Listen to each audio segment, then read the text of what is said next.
So welcome. Today again, we'll talk with Buddhist monk and scholar Bhikkhu Anālayo.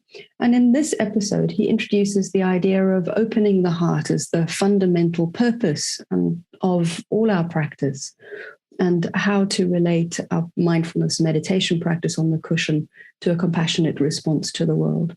So what can early Buddhism and Bhikkhu Anālayo's research contribute to responding to the suffering of the world today? That's what I wanted to explore with him. I was thinking when you were speaking earlier about the differences in your experience, presumably also of teaching in Asia and in the West. I mean, the West is a broad idea, but just how strong individualism is in the contexts, in the Western contexts, and the sort of intellectualism, or a certain kind of intellectualism and a certain kind of individualism. I was really struck, particularly in the introducing mindfulness, how quickly and strongly you introduce mindfulness of other external mindfulness, sensitivity to impact, ethics, awareness of kind of much broader social and climate issues in that. Do you think it's and a lot of the mindfulness practices and the forms anyway that are being taught at the moment don't necessarily incorporate, say, sangha, relational dimensions? How important is that? And what do you think we should be doing in relation to that? I actually think it's crucial, and I'm happy you're bringing this up. You see, again, not mindfulness as such, but the establishments of mindfulness, there is this internal and external. And in the experience I had living as a monk in Sri Lanka, the external and the internal, they were naturally woven together. I had this meditation center on the outskirts of Kandy, and of course we were there to meditate, but we were also doing all kinds of social work. I mean, how could you do otherwise? Outside the door, people are hungry, people have problems. I can't look away. And this is just natural. It's just part. And my teacher, Gopin Samaratne, he was doing all these different projects, but at the same time, he was a meditation teacher, and we never saw a conflict in that. It was just a question of sometimes finding, I'm doing too much on the external, and sometimes I'm too much on the internal, but just coming back to balance. And when I came to the West, and I found this kind of almost like two different camps, Or you're a meditator, but then you don't really care what happens in the world. Or you care about the world, then you are full there, climate change, racism, whatever it is. But you're so busy, you don't have time to meditate. I'm exaggerating a little bit, just to make my point. Maybe only a little. It's recognizable, that characterization. And I feel that we should bring these two sides together, because there are two dimensions of mindfulness. And if I get completely lost in say climate change, then I'm actually running this tunnel vision, and I become the savior of the world or not. And it's very frustrating, and it's not really nourishing my practice, and my practice is not nourishing my activism. But on the other side, if I just switch off and I'm a Vipassana practitioner, I'm just walking the path to awakening, and I hope the world doesn't collapse until the time I've reached that goal and the rest doesn't. I mean, what is that? The meditation is about opening the heart, no? That's the key. In fact, this is what I often tell to yogis when they come to certain experience. I think, very nice, but what does it do to you? Did it open your heart? That's the keystone, the marker for progress in meditation. Has the heart opened? Not, I had this so-and-so and some nice technical terms. Good, but what does it do to you? And then what does it do to me, do to you? That is, I see that not on the cushion, but also how I deal with people. And I think this is really integral also of early Buddhism, what we find there, because it really gives us this impression that the Buddha did not want us to be just completely withdrawn from society and only meditate as monastics. I mean, the Buddha in quotation marks, the Buddha in the suttas. I don't have any certainty about the historical person, but there's this beautiful story about one monk, and he wanted to have more time to practice and not have to go out every day to beg. And so what he did is he collected food, rice, and he dried the rice. And then he ate that for 7 days or so, and just moistening the dry rice. And, one time back in Thailand, where I ordained before ordaining in Sri Lanka, I had some illness and I had to eat just plain rice for a week. It's disgusting, I mean, I'm really not like a gourmet and concerned about taste too much, but just eating plain rice is just horrible. And then if you dry it and then moisten it. So I would have thought this monk is like, wow, he's really powerful practice. The Buddha said, no way, nothing doing. Every day out on the road. Yeah. And I take this, as a strong pointer that, yes, seclusion is very important. Dedication to practice, silent retreat is very important, but it's not a means in its own for its own sake. It points to something else. Points to that inner transformation, and that inner transformation benefits from contact with the outer world, and it wants to express itself in the outer world. So it seems that your earlier work, all the bits that I've seen published earlier, you've been talking about concentrating quite a lot on the foundations of mindfulness in various forms using different suttas, and more your research and what you're speaking about is mindfulness, if you like, applied to the context of you've just come out with this book called The Superiority Conceit earlier this year, which is punchy, and you start off with conceit in relation to women practitioners, for example. And you've been writing about that for a long time. And then more recently, you've written a book on climate change, in particular, and mindfulness and climate change. And as you said at the beginning, it's something that you're quite concerned about, and you write about it regularly. I suppose this is partly a question that Divan would have asked you if he was here at the moment, which is that mindfulness obviously helps us and those people who are attempting to do something about the climate situation and the conditions that have led to the current situation. And mindfulness, as you say, helps in terms of balance between activism and meditation practice. Are there elements of the Buddhist worldview? Is there a way of understanding our relationship with the natural world and who we are as humans that can be informed by a Buddhist view, in addition to mindfulness as a practice? Yeah, and I go in quite some detail into that in my book. The basic perspective of seeing the whole situation from the viewpoint of the root defilements, anger, greed, and delusion. And that is a way of conceptualizing, which I find very beneficial, and then seeing it as a call for contemplation of impermanence. At some point we know that from modern science, this planet is anyway going to end in ashes, and but it's meaningful to try to make it possible for human beings to continue a little bit longer than our present perspectives are. So it's important to stand up, but at the same time also to see this broader perspective.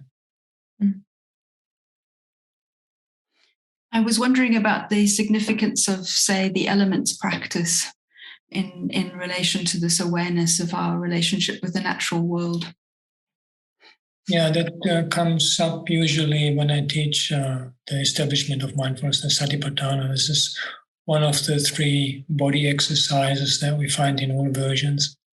And element practice really, many yogis find that it really helps them to connect to nature, because somehow this me here and the rest of the world over there, this dissolves. Because it's all just element, whether it's this body or that body or things outside. And this is something particular in our Western society and civilization. We have lost this natural connectedness with the nature. And element practice can really help us to reestablish that. In fact, I have a friend who is also a mindfulness teacher, and she is Native American. And she is now teaching my element meditation to Native Americans. And she says they love it because they have this natural connectedness and they also have the 4 elements. But by combining that with this body scan, the way I do, they have something very tangible to put it into practice. I suppose there's one of the things I find interesting if you are reading what you've written and other people have written about the elements practice, I think there's a sort of materialist way of viewing the elements, isn't it? Like here is earth and, saliva is water as a sort of running through the body. But actually those elements are qualities, if you like, that are not, I think it can get, how do you, what is my question?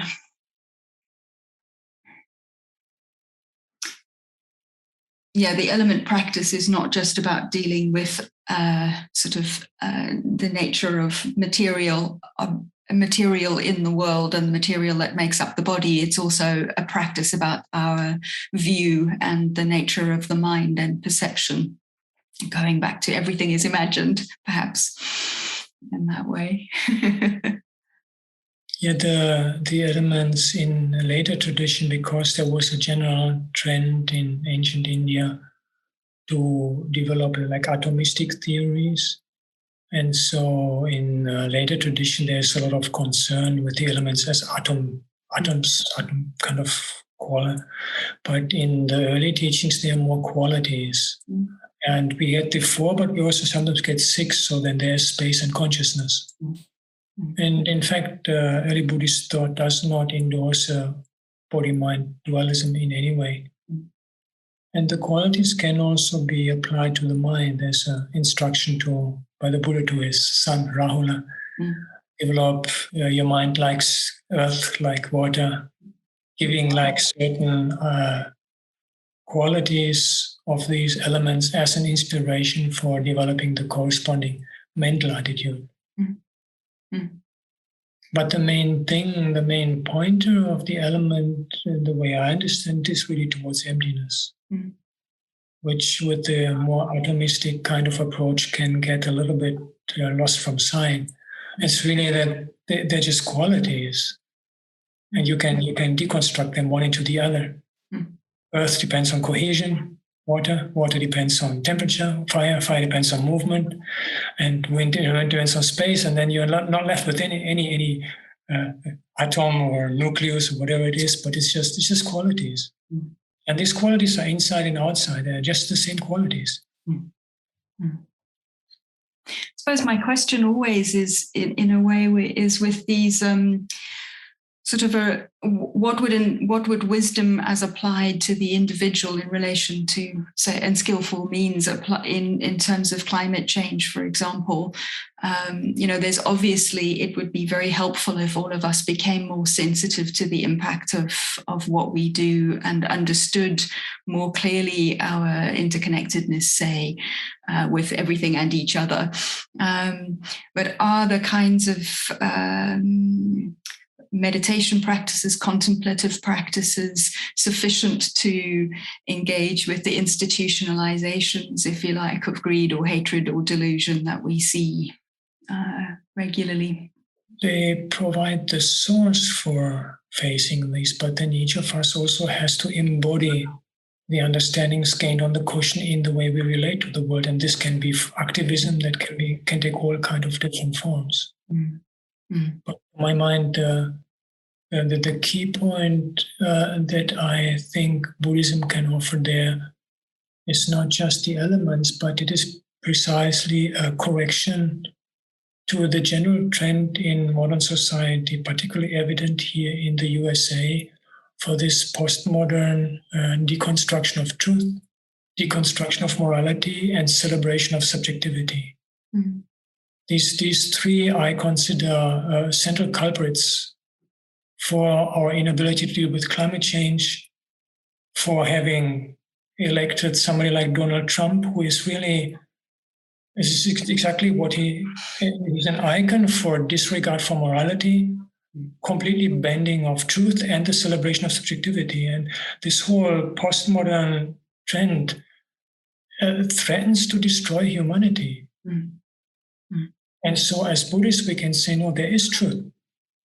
It's not because the Buddha declared it some past, but we are talking about the construction of experience. Nirvana is the deconstruction of experience, and that is the truth reference. Mm-hmm. That is where early Buddhist epistemology takes its root from the conception of truth. And there is mundane truth. There's the truth of saying, like, you are so-and-so and you're not another person. I mean, that's just this basic correspondence. And then morality, of course, as a monk, I don't have to talk. Ethics is such an important foundation. And subjectivity needs to be recognized, but not to be celebrated. Mm-hmm. Because if we celebrate subjectivity, we get into selfing and I, me, mine. Mm-hmm. So there is a lot of potential in the Buddhist teachings to counterbalance these kind of trends, mm-hmm. which is why I find it particularly sad when some modern Western Buddhists want to chuck out precisely these things, like pretend the Buddha didn't teach truth. Yeah. This is not what we need right now. We need to recover the concept of truth. Understandable that religious truth claims have been debunked and then science has been debunked, but why do people not listen to scientists telling us about climate change? Is because they're suspicious of them. Yeah. Oh, let these guys talk. And they have to actually experience it to believe it's really happening. But that's already too late. And this happens because of this debunking of truth. Yeah. And this is where I think we as Buddhist practitioners can simply stand up and say, there's of course, not all postmodernism is wrong. There are good points there and there, but these particular developments lead us in the wrong direction. It's gone too far.